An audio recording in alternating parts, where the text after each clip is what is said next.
Escuchado las plegarias de nuestro querido maestro Ezequiel Ataucú Sigamonal, fundador de la Congregación Israelita del Nuevo Pacto Universal, fundador del gran proyecto de integración sudamericano de Fronteras Vivas y fundador del partido político PREPAP por su símbolo el pescadito y en especial compilador del Decálogo Universal.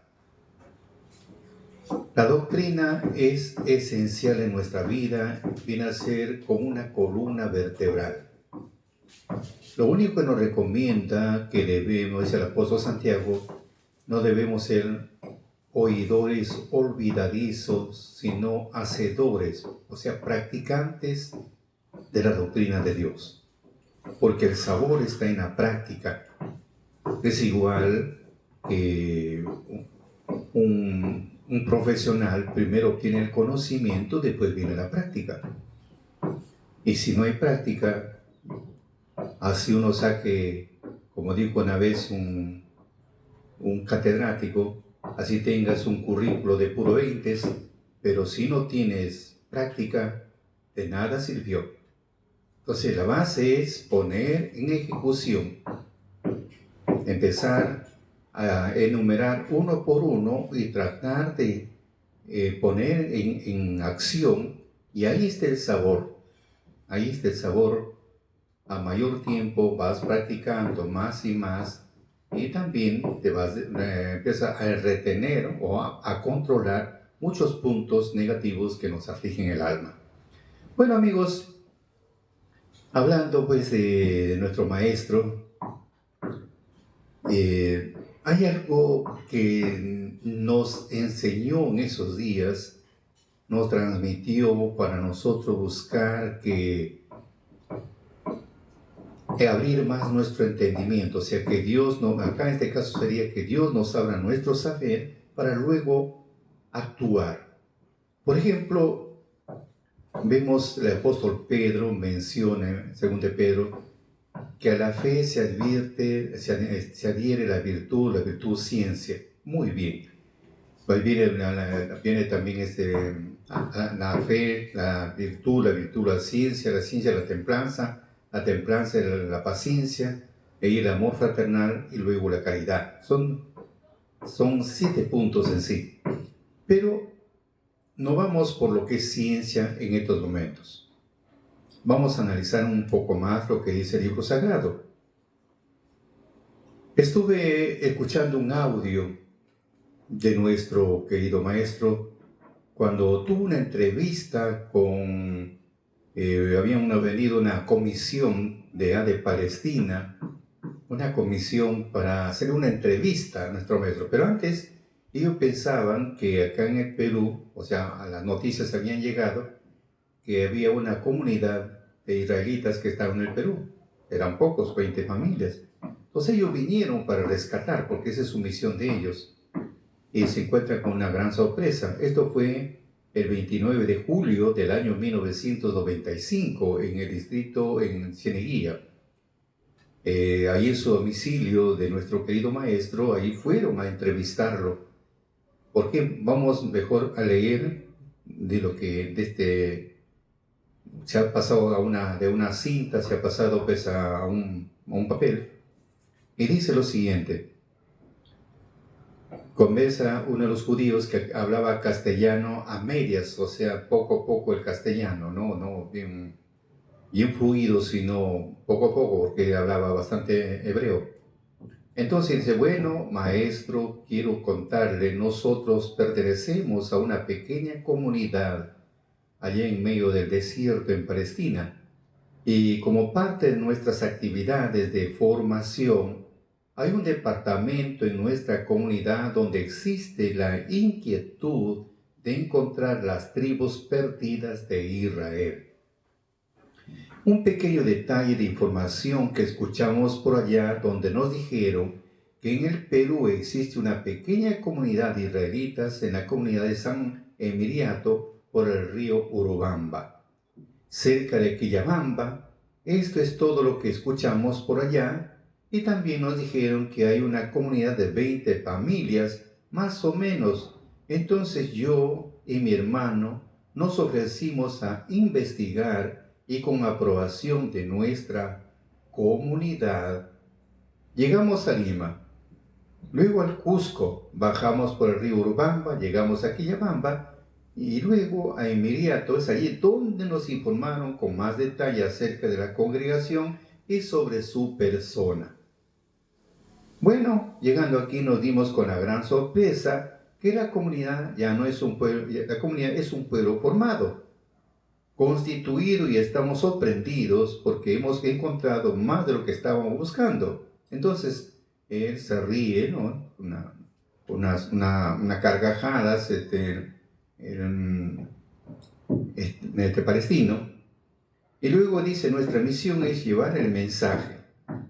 Ahora que hemos encontrado al pueblo y a un maestro, porque nosotros somos los ojos y oídos de nuestra comunidad, y nos sorprende y nos llena de emoción de venir por una noticia tan pequeña, de encontrarnos con 20 familias, y cuando la verdad son miles de miles.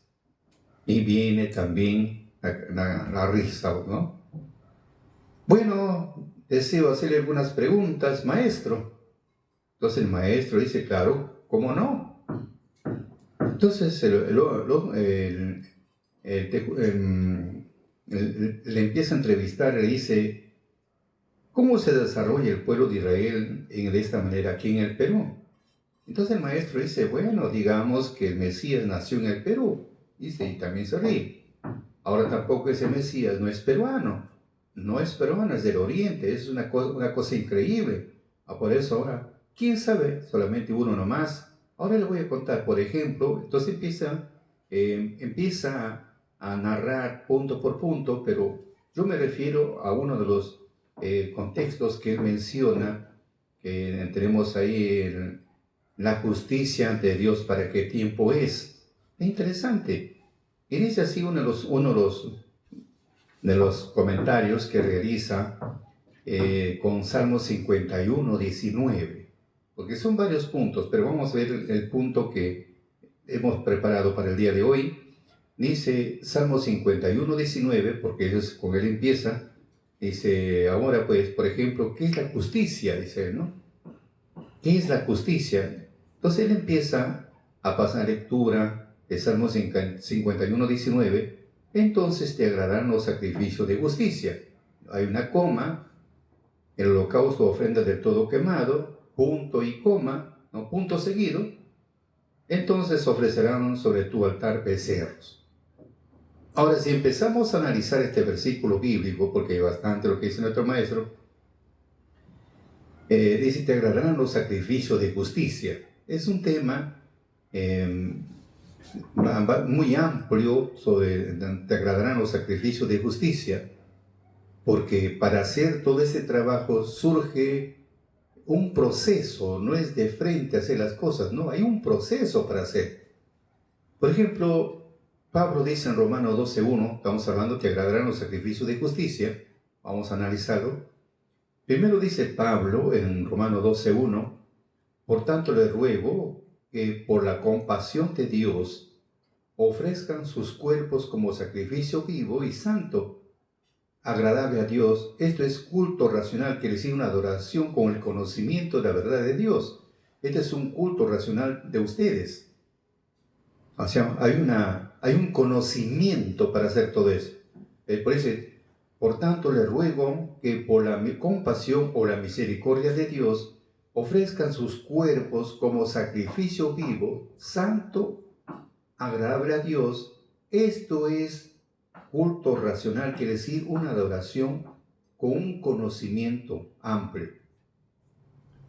Luego dice,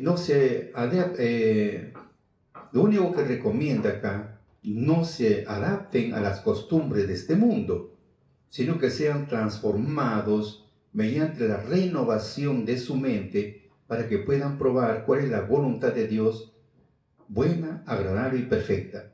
O sea, para nosotros ser, como dice, que por la misericordia de Dios ofrezcan sus cuerpos como sacrificio vivo y santo, agradable a Dios, y que sea pues una adoración con conocimiento amplio. primero, tiene que haber una renovación de nuestra mente. Porque si no, no vamos a entender donde dice que agradarán los sacrificios de justicia. Mientras no haya, como dice el apóstol Pablo, una renovación de nuestra mente para poder probar cuál es la buena voluntad de Dios, buena, agradable y perfecta, tiene que haber una renovación de nuestra mente. Por eso dice que el sacrificio vivo es una vida de obediencia, una vida de servicio, una vida de amor a Dios. Y no solamente el amor a Dios, también a los demás, los semejantes.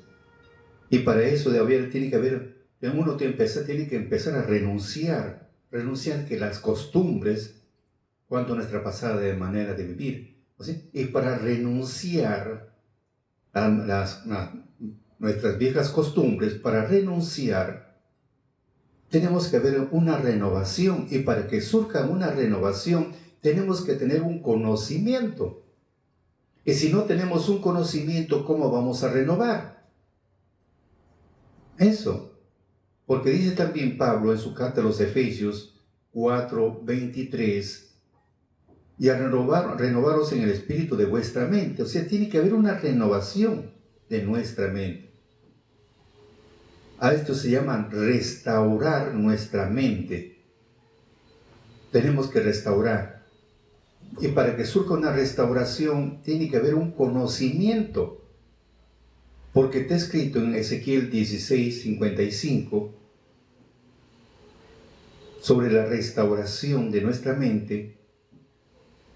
Dice 16:55, tus hermanas Sodoma con sus hijas, Samaria con sus hijas, volverán a su primer estado. Eso significa renovar o restaurar. Tú también y tus hijas volverán a su primer estado. Sodoma, ¿qué representa? Los incrédulos. Samaria, ¿qué representa? Los que son lectores de la Biblia.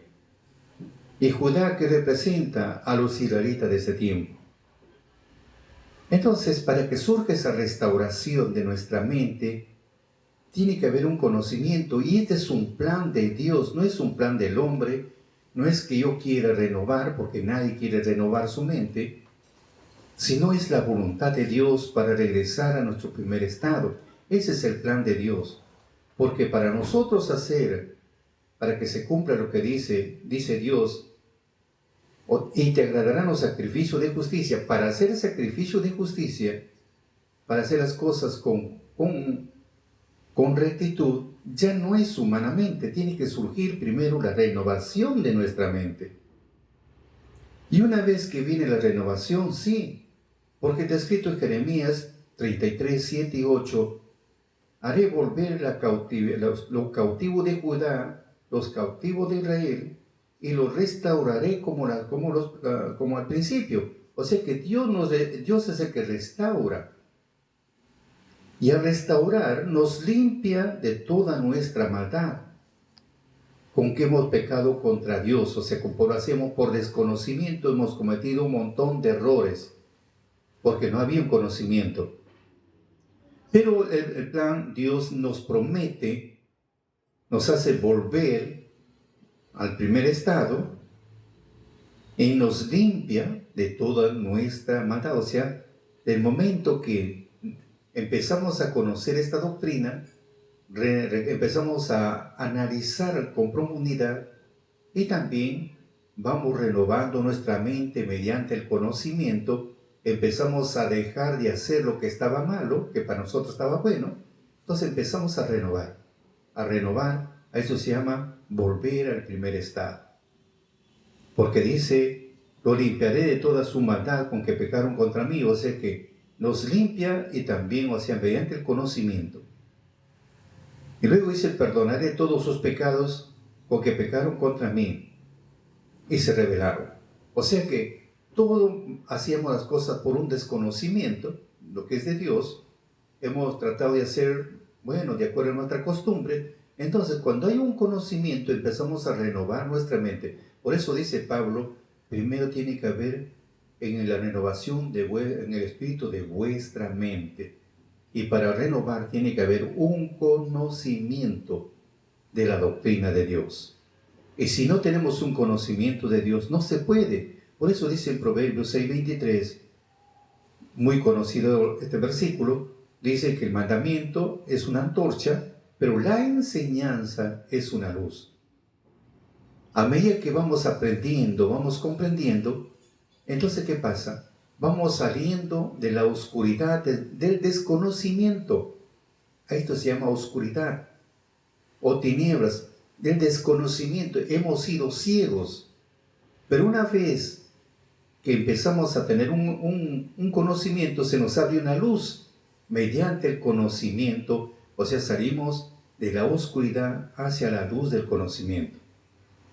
Ahora sí comprendemos. Por eso dice Pablo en Colosenses 2:10, revestidos del nuevo hombre, el cual por el conocimiento es renovado conforme a la imagen del que lo crió. O sea, tiene que haber un conocimiento. Si no hay conocimiento, no podemos hacer nada. Es como podemos un ejemplo, dice en Deuteronomio 31, 11 y 12, donde Moisés le recomienda a Josué y le dice, vas a reunir a todo el pueblo, niños, ancianos, extranjeros que moran con ustedes. Primero, para que oigan la ley de Dios. Primero, para que escuchen la ley de Dios. Y después que lo aprendan la doctrina de Dios. Y después que lo aprendan, entonces viene y dice, para que teman y lo pongan por obra. ¿Cómo van a temer? ¿En qué sentido van a tener miedo? ¿En qué sentido? ¿A qué se refiere?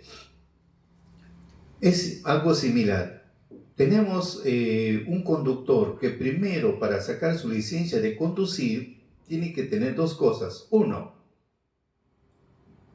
tiene que rendir un examen del conocimiento del reglamento de tránsito.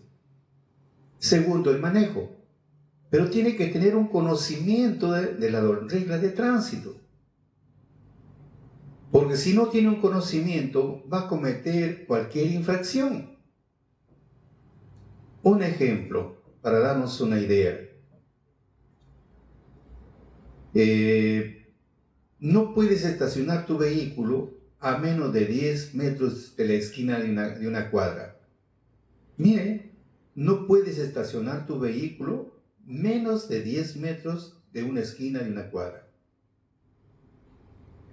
Como yo no tengo conocimiento, he puesto hasta la berma peatonal. ¿Ve? Pero si tengo conocimiento, no pongo 10 metros, ahí estaciono mi carro, ya no tengo problemas, porque si no, a la hora que doy una vueltita, regreso, ya no encuentro mi carro ya lo encuentro, lo llevo a la grúa a depósito. Y empiezo a renegar, ¿cómo es posible que tal injusticia? No, injusticia no, es que no sabes tu reglamento. Si supieras, te entra temor. Te entra un temor, te entra un miedo. Y no, me da 10 metros mejor porque corro el riesgo que venga la grúa y me lleve mi carro. Entonces, por eso dice, primero que el hombre escuche, luego aprenda la doctrina de Dios y tema. Que sí, ahora sí, viene el miedo de que algo pueda pasar. Mejor 10 metros. Ese es el punto que tenemos que entender. Es como otro ejemplo más para entender este mensaje. Supongamos que nos hacemos la imaginación de un muro grande y con letras grandes dice, cualquiera que se apoye en este muro se va al abismo. Cualquiera que se apoye en este muro se va al abismo. Aquel que no sabe leer y escribir, lo ve tan bonito esas letras, va, se apoya y se va al abismo. Pero ¿qué pasaría de aquel que sabe leer y escribir? Lo primero que va a leer va a decir, cualquiera que se apoye en este muro se va al abismo. La pregunta es si se va a apoyar. Ya no se apoya porque le entró un temor porque sabe leer y escribir. Es igual, lo que Dios quiere el hombre, primero que tenga un conocimiento, un entendimiento de la doctrina de Dios, y la doctrina le va a enseñar qué es lo que tiene que hacer y qué no es lo que tiene que hacer. Esa es la base. Entonces, muy interesante, por eso recomienda primero tiene que haber una renovación de nuestra mente. ¿Cómo podemos yo hacer, puedo hacer en este caso un sacrificio vivo? ¿Cómo puedo hacer si no tengo conocimiento? Cuando ya hay un conocimiento en mí, una renovación de mi mente, voy a entender qué le agrada recién a Dios. Antes no tengo un conocimiento, no lo sé. Por eso recomienda, primero tiene que haber una renovación de nuestra mente para revestirnos del nuevo hombre. Al antiguo estaba pues lleno de viciado dentro de costumbres y tantas cosas, pero luego ya cuando hay un conocimiento empezamos a revestirnos mediante el entendimiento y la sabiduría que Dios nos da, porque vamos analizando y también vamos poniendo en práctica y nos vamos frenando de algunas cosas que ya no es agradable. No es agradable. Porque uno de los puntos, por ejemplo, estamos hablando de la ira. La ira, por ejemplo, si no lo sabemos controlar, es un problema. Nadie quiere estar a nuestro lado, porque lo primero que van a decir es, no, de lejitos, porque es una persona reniega para todo. Si pasa una mosca, reniega, para todo reniega. No, mejor no. Y por último, tiene hasta el hígado, tiene un poco destrozado, porque es demasiado colérico, no frena su boca, y se convierte en un cactus. Nadie quiere estar a su lado. ¿Por qué? Porque no sabe controlar, y como no tiene un conocimiento cómo hacerlo, vive en ese mundo. Pero si empieza a analizar y cómo controlar, entonces ahora sí va a buscar que frenarse. Ya no va a ser un cactus, se va a convertir en una flor donde todos lo pueden contemplar. Ese es el plan, lo que Dios quiere del hombre. Entonces, cuando hay esa renovación, empezamos a revestirnos del nuevo hombre mediante el conocimiento renovado conforme a la imagen de aquel que lo crió. Entonces nos vamos renovando mediante el conocimiento, nos vamos renovando y vamos a entender ya recién donde dice, te agradarán los sacrificios de justicia. Mientras no haya una renovación, no vamos a comprender y vamos a hablar palabras no convenientes, como dicen los grandes pensadores. La ignorancia es tan atrevida, la ignorancia, que lo hace pasar que es una verdad. Y por último, dicen los grandes pensadores, que la ignorancia es madre del fanatismo. Te conviertes en una persona fanática pensando que estás en lo cierto. ¿Por qué? Porque no hay un conocimiento. Dijeron. Por eso es muy importante, como dice Colosenses 2:10, revestidos del nuevo hombre, el cual es por el conocimiento, vamos conociendo la doctrina, vamos entendiendo, lo vamos practicando, nos vamos renovando conforme a la imagen de aquel que lo crió. Porque aquel que lo crió es santo, entonces lo que Dios quiere, que el hombre llegue a su primer estado, como hemos visto en Ezequiel, regresen a su primer estado, ¿no? Las hermanas de Sodoma con sus hijas, a Samaria con sus hijas, de Judá con sus hijas, volverán a su primer estado. ¿Y quién lo hace? El Creador, como dice Jeremías 33, 7 y 8, haré volver la cautividad de Judá de Israel y lo restauraré como al principio. No restaura. Y al tiempo de restaurarnos empieza a limpiarnos de toda nuestra maldad, porque hemos cometido tantos errores por un desconocimiento. Entonces nos empieza a limpiar. Mediante el conocimiento nos empieza a limpiar. ¿Por qué? Porque ya retenemos nuestros pies para no cometer tal error. ¿Ve? Y también nos perdona, dice Señor, ¿cómo pude hacer esto? ¿Cómo pude cometer estos errores? Dios nos empieza a perdonar, pero tiene que haber un conocimiento. Si no, del contrario, no. Ahora, cuando ya hay esa restauración, por eso dice el salmista David, 23:3, Él restaura tu alma. O sea, Dios restaura nuestra alma, lo renueva nuestra alma. como al inicio, ¿verdad? Lo empieza, pero mediante el conocimiento. Nos empieza a guiar por senderos de justicia, porque ya empezamos a tratar de hacer algo recto, algo legal. Ya no, antes no, todo era injusto, todo es, como dice, nos convertimos en casa sola, todo lo que es, lo que encuentra, lo junta, como dicen estas personas, cleptómanos, o sea, todo lo que encuentras te lo llevas, ya no piensas en el estómago de los demás, piensas solamente en tu estómago. Entonces ya no, al venir a hacer las cosas ya con justicia, ya piensas también en el estómago de los demás.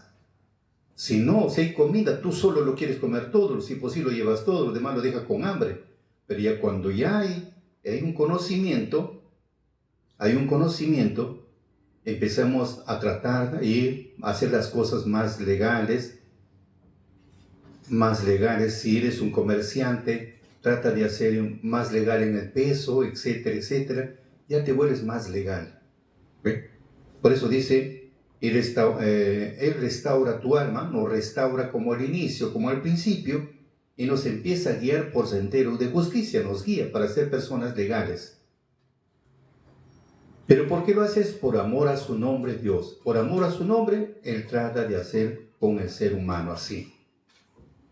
Ahora, ¿pero por qué nos restaura Él desde ese punto de vista? Porque dice Salmos 11:7, el Señor es justo, por eso.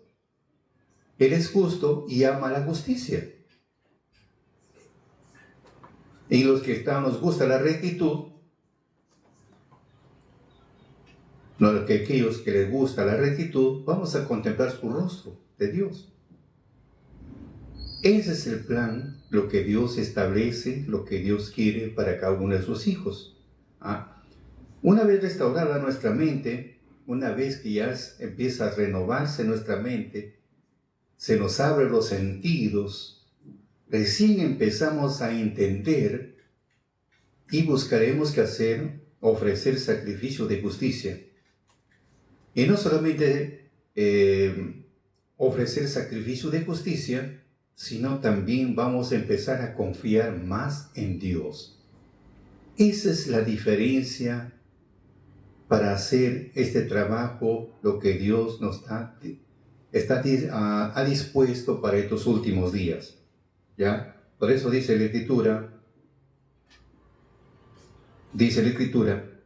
Salmos 4:5, ofrezcan sacrificios de justicia y confíen en el Señor.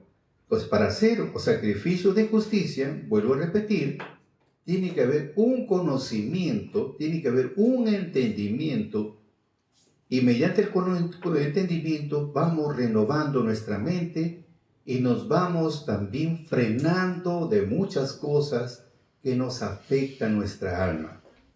Pero ¿quién hace? Dios mismo. Por eso dice, Él restaura nuestra alma, Él lo restaura. Mediante el conocimiento y mediante su espíritu nos empieza a renovar. Una vez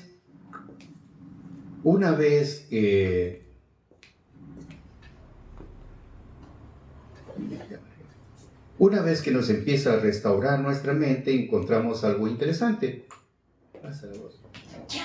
Entonces vemos acá, vamos a ofrecer sacrificio de justicia y confiemos netamente en Dios. Entonces, ¿por qué? Porque esta es una ley. Esta es una ley. ¿No? Como dice Deuteronomio 16:20, esta es una ley. Porque está escrito, Deuteronomio 16:20, dice, la justicia seguirás porque vivas y heredes la tierra que Jehová tu Dios te da. Porque esa es una norma, la justicia. Ahora, continuamos lo que dice nuestro querido maestro. Entonces te agradarán los sacrificios de justicia. Hemos visto que a Dios le agradan los sacrificios de justicia. Y nosotros para hacer ese sacrificio de justicia tenemos que tener un conocimiento primero. tiene que ser restaurada nuestra mente, porque mediante vamos conociendo, vamos restaurando nuestra mente, lo que hemos vivido en la oscuridad, sin entendimiento, sin nada. Entonces vamos obteniendo el conocimiento y mediante su Espíritu de Dios que nos da, vamos entendiendo recién y vamos a entender qué le agrada a Dios. Mientras no haya una renovación en nuestra mente, mientras no sea restaurada nuestra mente, mientras no tengamos un conocimiento, entonces hay un problema. Hay un problema acá de que no vamos a entender lo que dice la Escritura. Por eso dice, entonces te agradarán los sacrificios de justicia. Una vez que hay ese entendimiento, ahora sí dice el holocausto u ofrenda del todo quemado. Entonces vemos que a Dios le agradan los sacrificios de justicia. Se tiene que sacrificar algo. Y para hacer ese algo tenemos que tener un conocimiento. Y si no hay un conocimiento, no podemos aceptar. No podremos hacer el sacrificio de justicia. No. Entonces, ¿cuál es el sacrificio de justicia que a Dios le gusta? El holocausto o ofrenda de todo quemado. Entonces ofrecerán sobre tu altar becerros. Pero si no tengo un conocimiento, lo primero que voy a empezar es a contradecir, es decir, no, este no es así y no es así, porque no hay un conocimiento. Por eso vuelvo a repetir que la ignorancia es demasiado atrevida y la ignorancia es madre del fanatismo. Entonces dice nuestro querido maestro, dice así, ahora quiere decir, no fue para antiguamente, o sea, no fue para el tiempo pasado, no. Porque dice Malaquías 3:4, y será suave a Jehová la ofrenda de Judá y de Jerusalén como los días pasados y como los años antiguos. Entonces comenta nuestro maestro y dice, ahora sí, para ahora. No era para antes, también habla, no era para antes. Moisés hizo por fe, no fue ordenado para que cumplan. No fue ordenado. Por eso dice Jeremías 7, 22 y 23. Porque yo no hablé con vuestros padres, ni les mandé el día que los saqué de la tierra de Egipto acerca de holocaustos y de víctimas. Para ampliar un poquito más sobre este tema, para ampliar un poquito más, cuando menciona que no fue para ese tiempo, sino para el futuro, siempre va a existir algo. ¿Qué pasó? ¿Por qué no fue? Si Salomón presentó 1000 ofrendas y todos hacían ofrendas, pero ¿qué pasó? ¿Por qué? ¿Cómo no fue escrito dice acá, no fue escrito para ese tiempo, sino para el futuro? Pero aparte también hay otro problema. Tenemos un conocimiento que cuando Moisés se demoró en el monte, ¿qué pasó con el pueblo? Empezó a presentar holocaustos al dios Baal. Al dios Baal presentó holocaustos, el pueblo hizo fiesta, muy contentos, muy felices, presentando holocaustos al dios Baal. ¿Y qué pasó cuando descendió Moisés con las 2 tablas de piedra? Lo rompió. Y se rompió el compromiso. Casi lo desaparece todavía su pueblo. Y si no es por la intervención de Moisés, lo hubiera desaparecido. Tuvo que ayunar 40 días más. Total, ayunó 80. Si no, lo hubiera desaparecido. Al final dijo, lleva a tu pueblo. Ni siquiera dijo, lleva a mi pueblo, sino, lleva a tu pueblo, porque tú vas a abogar por él. Pero sí, yo no, dice, mi ángel será con ustedes, pero yo no voy con ustedes. Imagínense hasta dónde. ¿Qué tal la amargura? Claro, le sacó la vuelta, pues con otro Dios. Y ahora los sacrificios, y va a decir que con la muerte de Jesús se acabó. Mentira, todo fue para allí.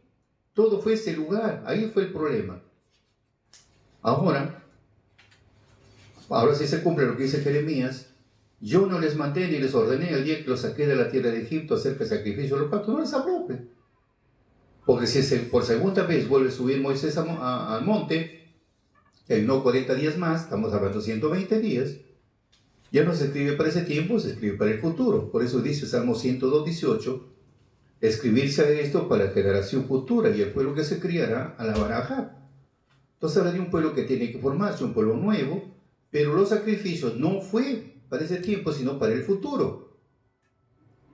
Por eso dice acá nuestro maestro, dice acá, vamos a repetir, quiere decir, no fue antiguamente, no fue. Entonces hay una raíz por qué no fue.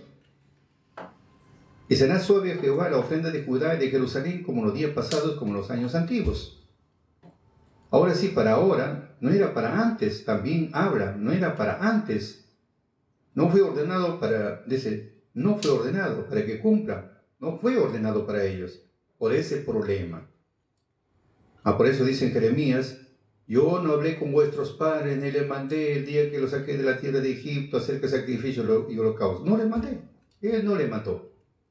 Pero la pregunta es, ¿por qué lo hicieron? Si no fue ordenado, ¿por qué lo hicieron?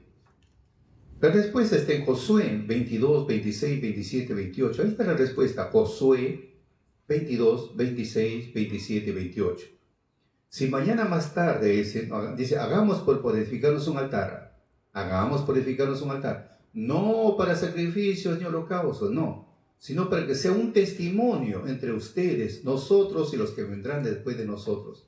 Si mañana más tarde le vamos a decir, ustedes no tienen parte en este negocio, entonces ellos van a decir, un momento. Mirar el símil del altar, que no fue para sacrificios ni holocaustos, sino para que fue un testimonio entre ustedes, nosotros y los que vendrán después de nosotros. O sea, lo que ellos han realizado es un testimonio nada más para el futuro. Por eso es un testimonio entre ustedes, nosotros y los que vendrán después de nosotros. Ellos lo hicieron como una figura para el futuro, como es en Hebreos 9:9, una figura de aquel tiempo presente en cuanto no podía ser perfecto cuanto a la conciencia que ellos servían. Y en el versículo 10 dice, hace tiempo de, como dice, donde todo tiene que ser ordenado, hace el tiempo de la corrección. Entonces llega su tiempo, dice en Isaías 19, 20, 21, entonces llega su tiempo. Por eso dice, en aquel tiempo habrá altar para Jehová en medio de la tierra de Egipto. No se significa pues en el viejo mundo. En Apocalipsis menciona, en medio del pecado tiene que levantarse un altar y el trofeo de Jehová junto a su término. Para que se levante un altar tiene que haber alguien que lo levante y ambos serán por señal y por testimonio, tanto el altar y aquel que lo levanta, porque solo no se levanta el altar. Y para que lo levante, tiene que ser bajo la autorización de Dios y con el Espíritu de Dios que lo guía, cómo tiene que hacerlo, porque la única información donde puede encontrarse en este libro sagrado. Porque sin conocimiento no se puede hacer, y sin autorización tampoco se puede hacer. Entonces, Dios toma como instrumento, con autorización de Él y con el Espíritu que lo guía, entonces está en ejecución. Por eso dice, y Él les enviará Salvador y Príncipe que lo libre.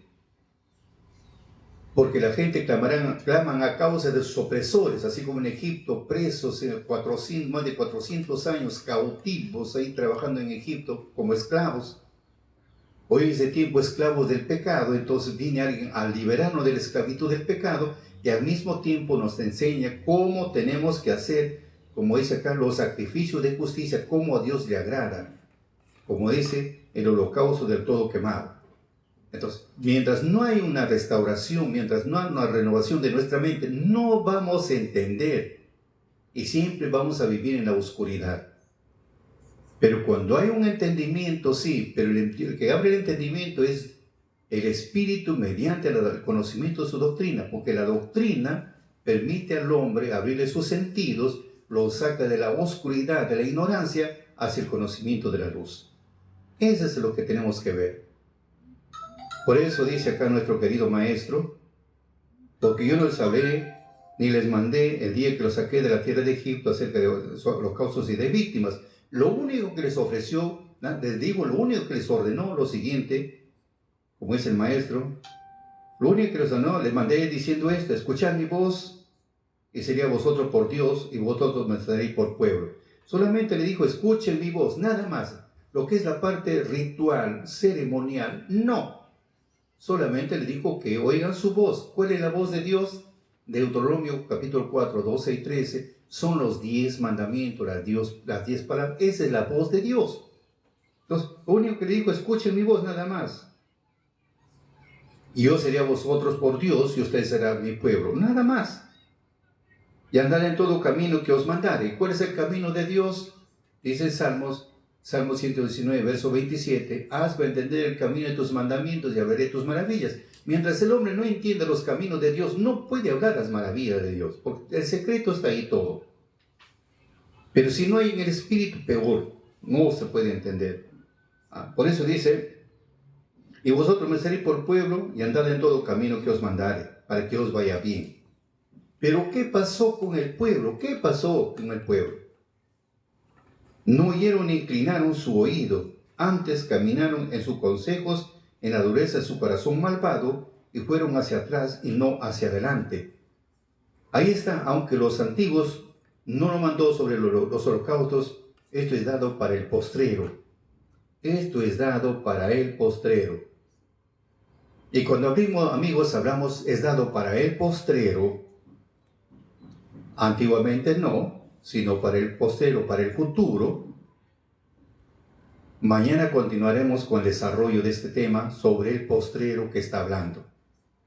Para mayor información, síguenos en nuestra cuenta de Santos Salazar Silva, en la cuenta de Vicky Permedina, Facebook, Instagram, TikTok y YouTube, y compartan con sus amistades para llegar a más sedientos de la palabra de Dios.